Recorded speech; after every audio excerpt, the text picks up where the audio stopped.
My dad lured me home as free childcare while my sister vacationed, so I played along and delivered a lesson in boundaries they will never forget. I am a 34-year-old male, grew up in Portland, and work in tech sales. I've always been the family backup.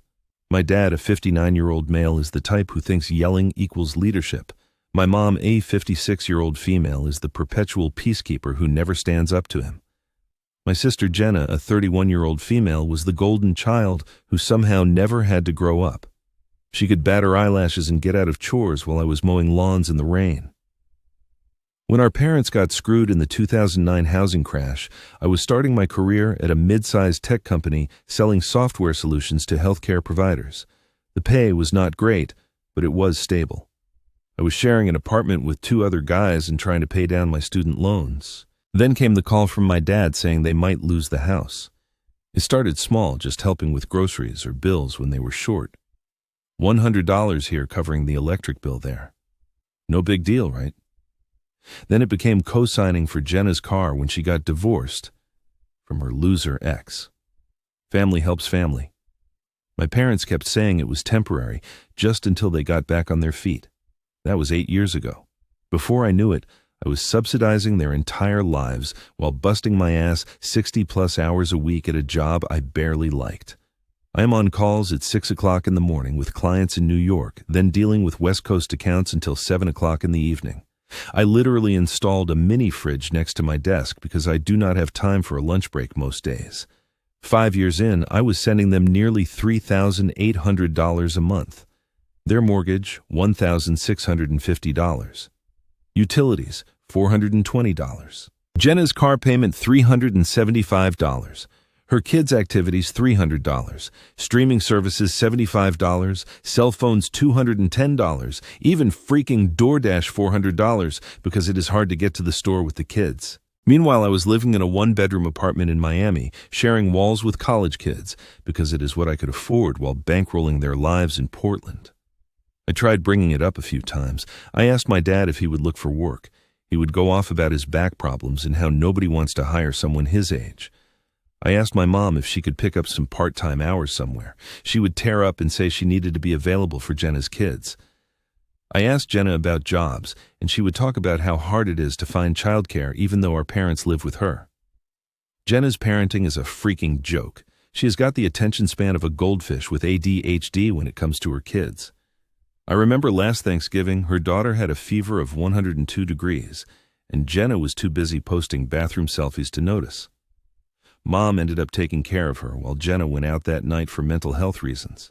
When I pointed out that maybe staying home with your sick kid might be a priority, my dad literally said, "Your sister has a lot on her plate. She is a single mom." Yeah, so are plenty of women who do not abandon their feverish kids to go do shots with their equally useless friends. One time I FaceTimed them unannounced. Her 4-year-old was wobbling on a chair trying to reach peanut butter while she scrolled her phone on the couch. The kid nearly face-planted and she did not even flinch. When I called her out, she laughed and said, "He has got to learn things sometime. He is 4. Meanwhile, she had been texting all week about needing money for the kids' winter clothes with a fresh manicure that did not come from a DIY kit. Every conversation ended the same way, with me feeling like the bad guy for even asking. So I stopped asking, just kept paying and working, and watched my 30s slip away while they lived in a house I was paying for. It all came to a head with a phone call at 6 o'clock in the morning on a Tuesday last December. I was half asleep when my phone started buzzing. Seeing my dad's name pop up made my stomach drop immediately. With him, it is never just a, "Hey, how is life?" kind of call. It is always some emergency or quick favor that ends up costing me hundreds of dollars. I almost did not pick up, to be honest, but I did. He got straight to the point, asking if I could come to Portland for Christmas. He said the whole family would be together and it would mean a lot to him. His voice was even a bit softer than usual, which immediately set off alarm bells. "Your mom misses you," he said, "and Jenna's kids keep asking when Uncle is coming to visit." That part probably was not a lie. My niece, a 6-year-old female, and nephew, a 4-year-old male, are good kids despite everything. They are pretty much the only reason I still picked up the phone at all. "I know it is last minute," he continued, "but we really want you here. Family Christmas, you know, like the old days." Against my better judgment, and I mean better judgment, I said yes. Then I booked an expensive flight to Portland, $897 round trip, thanks to holiday pricing. I dropped everything at work and even bought gifts for everyone. I also got a rental car, even though Dad said not to bother. An extra $340 I did not need to spend. I have learned the hard way that relying on them for transportation means being stuck on their schedule. I should have known something was up when my dad did not argue about the dates, did not ask about my flight details, did not even offer to pick me up from the airport. He just seemed relieved that I had said yes and ended the call quickly. Still like an idiot, I thought maybe they actually wanted to spend time with me. Maybe this time would be different. As soon as I stepped out of PDX, I got hit with that heavy, wet Portland rain. I waited almost 20 minutes for my Uber because of holiday traffic, and the ride to their place felt longer than the freaking flight. When we finally pulled up, I noticed the yard was a mess. Overgrown grass, random toys scattered everywhere. One of those cheap plastic slides tipped over in the mud. I had to step over a rusty bike and some kind of deflated pool toy just to get to the front door. When I finally knocked, I was expecting, I do not know, maybe a smile, a thank you, a hug, some acknowledgement that I'd just flown 3,000 miles to see them. Nope. My dad opened the door, looked at me for like 2 seconds, then hit me with, "You are going to babysit Jenna's kids. We are going on a family vacation." No hug, not even a damn hello. I stood there dripping on the welcome mat trying to process what he just said. Family vacation not including me. Just what? Then Jenna showed up behind him holding a duffel bag, looking way too excited. Her 2 little ones were already in their coats tracking mud all over the entryway. She smirked and told the kids, "Do not snot on your uncle." They all started laughing. Even my mom joined in from the kitchen like this was some hilarious moment. The entryway smelled like wet dog, even though they do not have one. And there was crap everywhere. Toys, shoes, mail piled up on that same damn table they have had since I was in high school. But the kids were bouncing around, clearly hyped up on sugar. My niece had chocolate smeared across her cheek and was clutching some kind of stuffed unicorn missing an eye. My nephew was wearing mismatched rain boots and kept jumping in place, splashing more mud on my already soaked jeans. Mom emerged from the kitchen with a travel mug, explaining they were going to a resort in Bend for the week. "Beautiful place in the mountains. They have a spa and everything," she said. "And you will have the house to yourself," Jenna added like this was some kind of bonus. "Just need you to watch the kids. They are on winter break from school." My dad was already loading suitcases into their SUV, the one I helped them buy last year when their old car died, the one I'm pretty sure I was still making payments on. It was surreal, like I was watching a movie of my own life. I just spent nearly $1,000 on a last-minute flight. Took time off work during our busiest season, all because they guilted me into coming home for Christmas and they were leaving. I stood there with my suitcase still in hand as they continued packing the car. Like I should be grateful for the opportunity to babysit for a week while they went on a freaking vacation. My mom must have noticed my expression because she paused and said, "Oh, there's plenty of food in the fridge and the kids' schedules are on the whiteboard in the kitchen." That is when it hit me. This was not a last-minute plan. This was the plan all along. They never wanted me home for Christmas. They wanted a free babysitter so they could go and have fun. I did not yell. I did not have to. I just laid it out. Every single thing I had done for them, every bill I paid, every time I covered Jenna's credit card debt, every lie I told my own landlord when I needed to break my lease early because they needed money for emergency home repairs, which turned out to be a new TV. "So let me get this straight," I said. "You called me, asked me to come home for the holidays, made me book an expensive last-minute flight, and now you are all going on vacation while I babysit." My dad paused. "It is just for a week. We never get to do anything nice for ourselves. Never get to—" I could not even finish the sentence. The audacity was breathtaking. I pulled out my phone and opened my banking app. "Let us talk about that.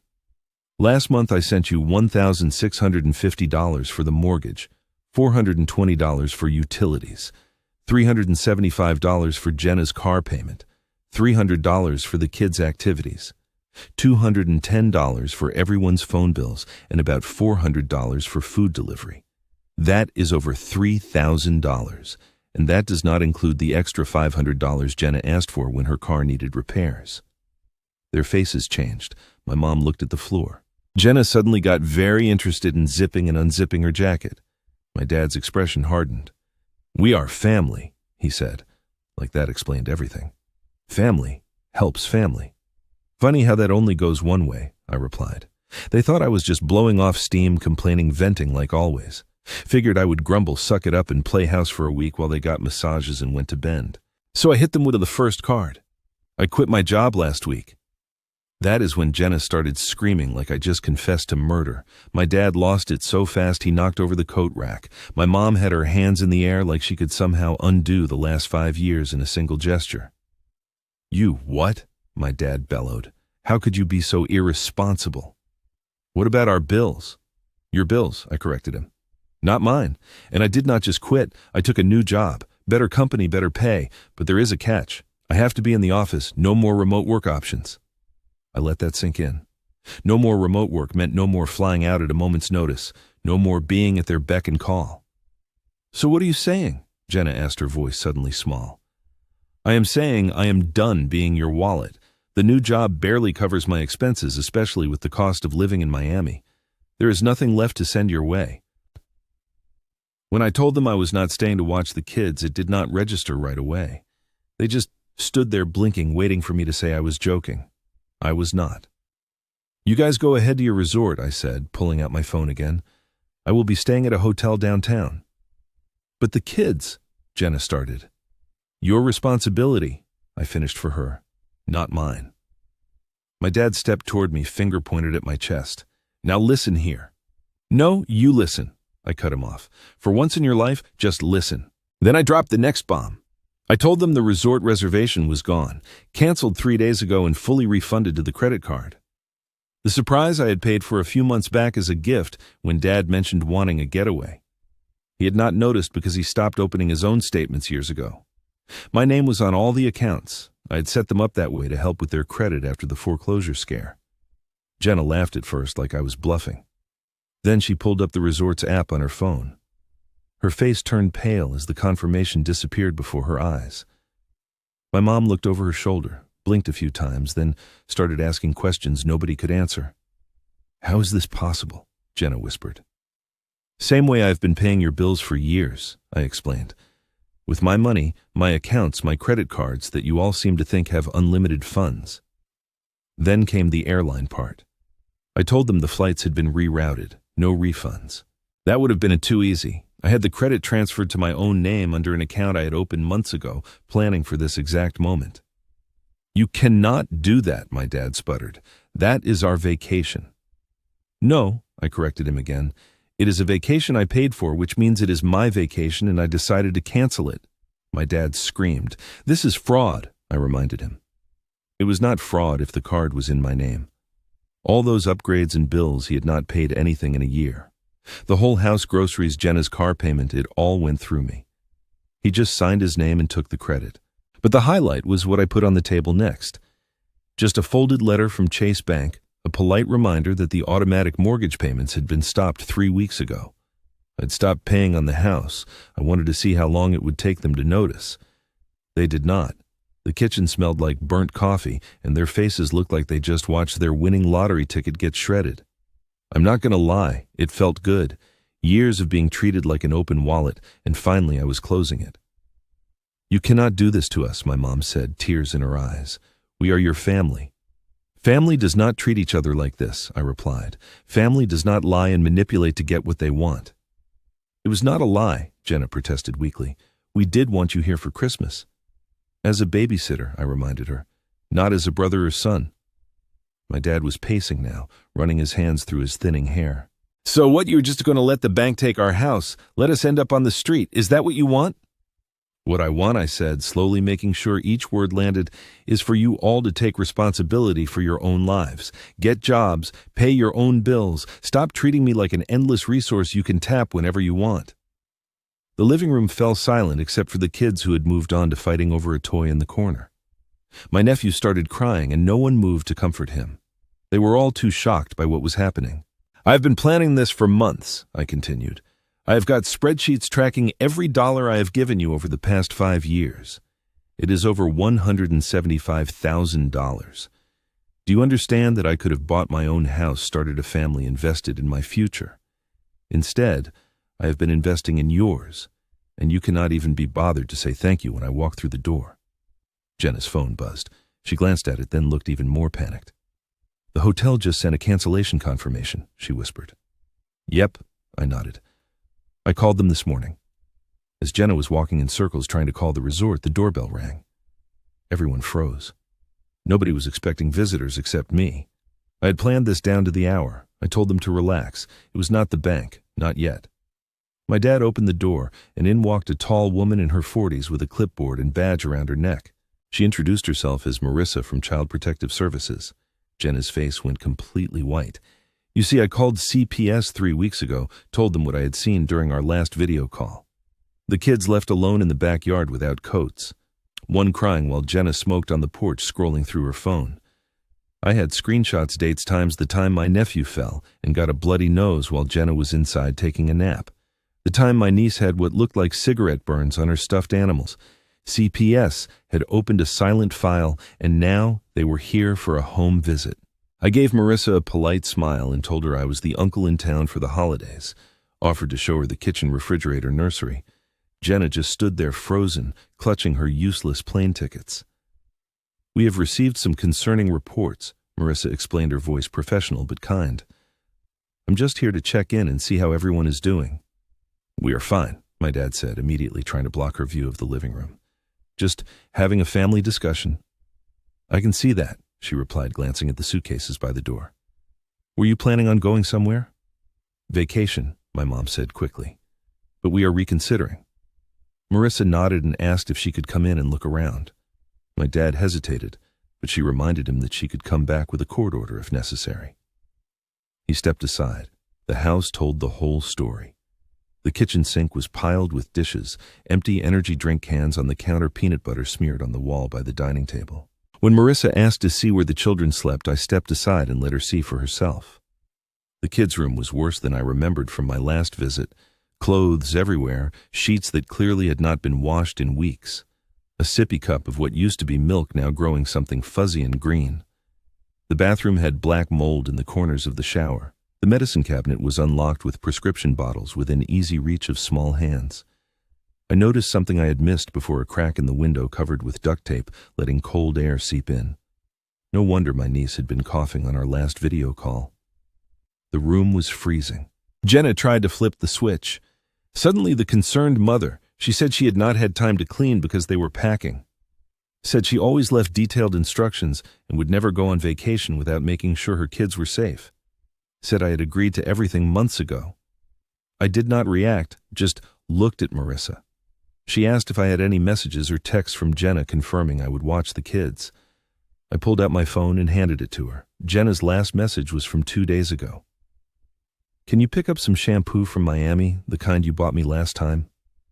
Nothing about babysitting, just another demand as usual.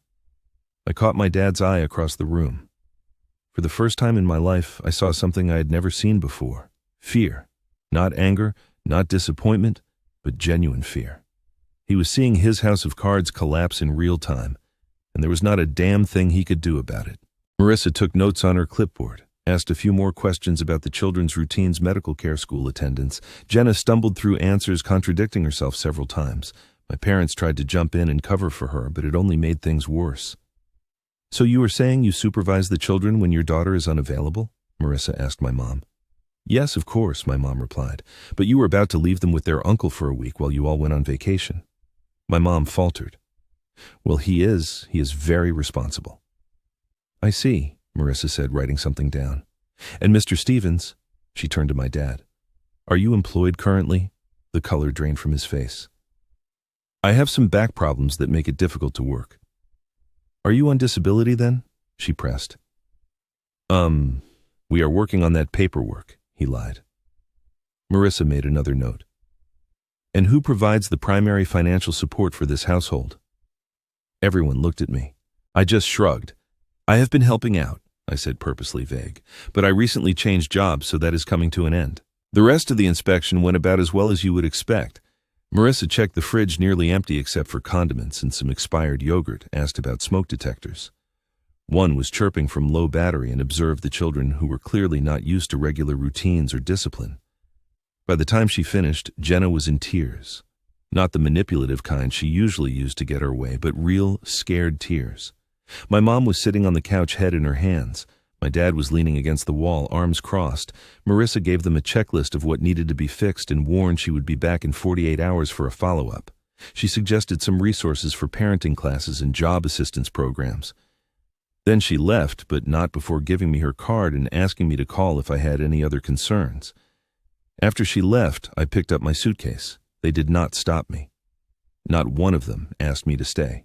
I told my dad I would crash at their place for 2 nights until I could get into my new apartment.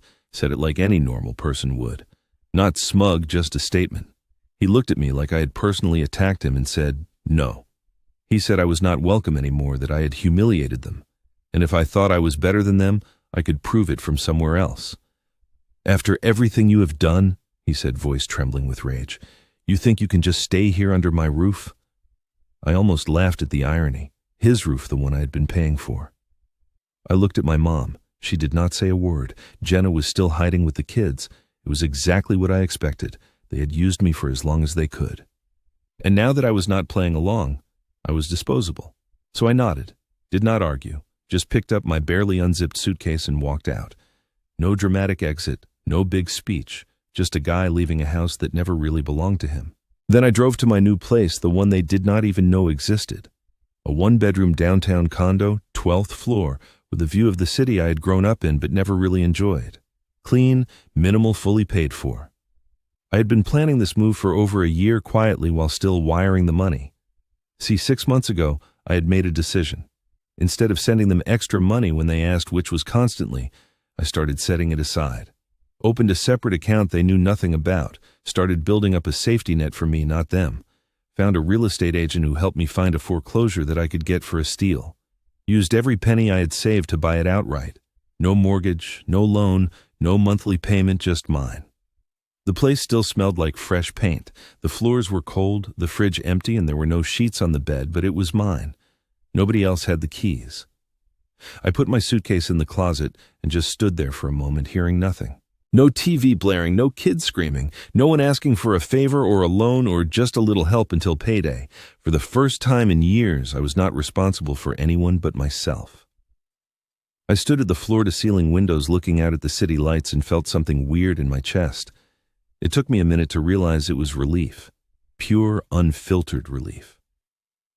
The next day I went shopping, bought groceries, sheets, towels, a decent coffee maker, all the stuff you need when you're starting over. Spent the afternoon setting up my place, arranging furniture, hanging a few pictures. Made it feel like home. My phone had been blowing up with texts and calls since I had left. I ignored most of them. They all followed the same pattern. Anger, threats, guilt, bargaining, classic manipulation tactics. From Dad, you have destroyed this family. I hope you are happy. From Mom, please call us. We need to figure this out. And from Jenna, the kids are crying. They do not understand why Uncle left. That last one almost got me. Almost. But then I remembered how quickly they had been ready to dump those same kids on me while they went on vacation. How those tears were being weaponized against me again. I kept my phone on Do Not Disturb and focused on setting up my new life. The next morning I got a text from Jenna asking if she could come over alone. She said she wanted to apologize, and for some reason I said sure. Maybe because of all of them, she was the only one who seemed capable of change. Or maybe I just wanted closure. I gave her the address but told her she had 1 hour, not a minute more. When she showed up, she looked different, smaller somehow. Hair in a messy bun, no makeup, no phone constantly in hand. When she got in, she started looking around the apartment. "This is really nice," she said. I did not thank her, just gestured to the couch and asked if she wanted coffee. She nodded and I noticed her hands were shaking. "How long have you had this place?" she asked as I handed her a mug. "Closed on it 3 months ago," I replied. "Been setting it up little by little." "And you never said anything." "Would it have mattered? Would you have been happy for me, or would you have figured out a way to use it for yourself?" She did not answer, just stared into her coffee. Then she started talking, really talking. Without the drama and manipulation, she apologized for everything, for planning to dump the kids on me, for acting like I was not doing enough, for every time she texted asking for money like it was nothing. She even apologized for laughing when I walked in the door. "We got used to you fixing everything," she admitted. "Mom and Dad expected it. I expected it. It felt normal until you stopped playing along. I told her I appreciated it but could not pretend it had not happened, that apologizing would not fix anything unless she really changed. I know, she said quietly. That is why I applied for a job yesterday. That surprised me. What kind of job? Nothing fancy, receptionist at a dentist's office, but it is something. They said I could start next week if my references check out. That is good, I said, meaning it. What about the kids? Mom is going to watch them during my shifts. Dad is looking into some handyman work. Nothing permanent, but it is a start. I nodded, not wanting to get my hopes up. They had made promises before. Before she left, she said she and the kids were staying at a Motel 6. She was thinking about getting her own place once she had some paychecks under her belt. She sounded serious. I told her she should, that it would be good for the kids to have their own space. She hesitated at the door. CPS is coming back tomorrow. Marissa said we need to clean up the house, get some groceries, fix the smoke detector. I do not suppose... I shook my head. No more bailouts, Jenna. You all need to figure this out yourselves. She nodded, disappointed but not surprised. Worth a shot, she said with a sad smile. Then she left, closing the door softly behind her. That night I got a voicemail from my dad from an unknown number. If you think this is over, you are dumber than I thought. You want to embarrass this family? You will see how that feels. But I was already ahead of him. The next morning I visited the mortgage lender and officially removed my name from everything associated with the house. I did not want it repossessed. I wanted them to own all of it. The late payments, the rising interest, the phone calls from collections. I logged into my bank account and reversed 3 scheduled transfers: groceries, phone plan, and Jenna's car insurance. All canceled with 2 clicks. It felt like cutting the last strings of a puppet I had been dancing for years. I forwarded my dad's threatening voicemail to my lawyer friend, who advised me to document everything in case things escalated. Changed the passwords on all my accounts, set up credit monitoring to make sure they could not open anything in my name, blocked his number. For the next week, the messages kept coming. They oscillated between rage and desperation. My mom sent a photo of an empty fridge with just "please" as the caption. My dad had a buddy of his call me to say I was killing them, slowly, by cutting them off. Jenna sent screenshots of past conversations where I promised to always be there for the kids. What they did not know was that 3 months ago I had quietly filed a report with a government housing program about how my money was subsidizing their lives while the children were neglected. And yesterday, while they were still arguing about who should call me first, they received a formal review of their eligibility for child support programs, housing assistance, and disability benefits. A letter that started with, "We regret to inform you," and ended with, "Subject to investigation." Jenna texted me at 10:23 in the evening with one word, "Why?" I ignored her because they brought me across the country to babysit their mess, and all I did was give it back to them one piece at a time. Meanwhile, I was settling into my new life. Got the internet set up, bought a decent TV, started cooking actual meals instead of just grabbing whatever was fastest after a long day of work, even joined a local gym. Turns out when you are not constantly stressed about where the next financial emergency is coming from, you have energy for things like taking care of yourself. My boss called to check in, surprised that I was actually taking the full week off. "Everything okay with the family?" he asked. I told him things had changed, but I was good. Better than good, actually. I spent Christmas Day alone, watched movies, ordered Chinese food, video called a couple of friends from college I had not spoken to in ages. Did not have to pretend everything was fine. Did not have to mediate any fights, just peace. It has been 1 month now. Life is quieter. My apartment feels lived in. My things are where I want them. I wake up without that knot of fear in my chest when I see certain names on my phone. Last week I got a letter with no return address, just my name and my mom's handwriting. Inside was a check for $750 and a note that said, "We are doing all we can." I have not cashed it yet. I'm waiting to see if the effort continues, if it is real or just temporary guilt. Jenna kept her word. Surprisingly, she is working full-time at that dentist's office now. She sent a photo of her kids smiling in a real living room, a rug, a couch coloring book spread out. No chaos, no tension behind their eyes like before. She is renting a small 2-bedroom in a different part of town. My parents are still at the house, but they are both working part-time now.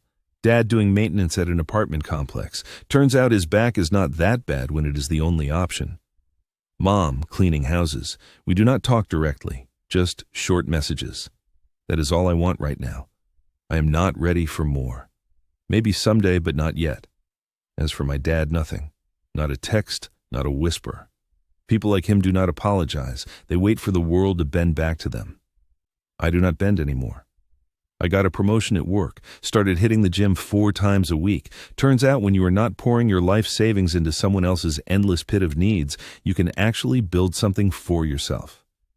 Yesterday I ran into Marissa from CPS at a coffee shop downtown. She recognized me, asked how I was doing. I told her things were better, much better. She smiled and said she was glad to hear it that the family was making progress too. Said the follow-up visits showed real improvement. The house was clean. The kids were in a routine. There was actual food in the fridge. Your sister mentions you sometimes, she said. I think she misses you. Maybe that is true. Maybe I miss parts of them too. The potential of what we could have been as a family if money and manipulation had not poisoned everything. Sometimes I think about what would have happened if I'd just played along that day, if I had watched those kids and let them go on vacation. Then I remind myself, it would not have been just that day. It would have been every day forever. First, yes, the kids are safe. CPS is still monitoring the situation, but things are improving. Second, no, I have not talked to my dad since that day and do not plan to. Third, yes, I kept all the presents I bought them. It has been 3 months since I walked out of my parents' house and told them to start fending for themselves. Remember my father's threats after that? Turns out the dude was not bluffing. 2 weeks ago, my bank's fraud department called. Someone tried to wire $12,000 to some offshore account using my information. They blocked it. But when I checked my credit report, 6 hard inquiries from loan applications I never filed. Someone was trying to rack up massive debt in my name. That was just the warm-up. Next, this genius created a Gmail with my full name and started emailing my clients claiming I was stealing company data and selling it to competitors. 3 clients contacted my company before I even knew what was happening. Got pulled into an emergency call with legal. Thankfully, my boss had my back, but I still spent 48 hours doing damage control. That is when I stopped reacting and started handling it. Hired a lawyer. Took us 2 days to trace everything back to my dad. The idiot used his own devices and even listed his personal email as recovery for the fake accounts. Pure boomer villain. And that was it. I pressed charges, identity theft, fraud, and defamation. Yesterday, police showed up at my parents' with a warrant and seized every device in the house. He is facing potential jail time now. Mom has been blowing up my phone, begging me to drop charges. Jenna surprisingly just said, do what you need to do, and left it at that. I think she finally sees how far off the rails the old man has gone. I am not dropping anything. He tried to destroy my credit and get me fired. All because I stopped being his safety net. Court date is next month. Lawyer says it is a slam dunk case. I have also frozen my credit, changed banks, and installed security cameras at my place. Not taking any chances. Thanks for all the support.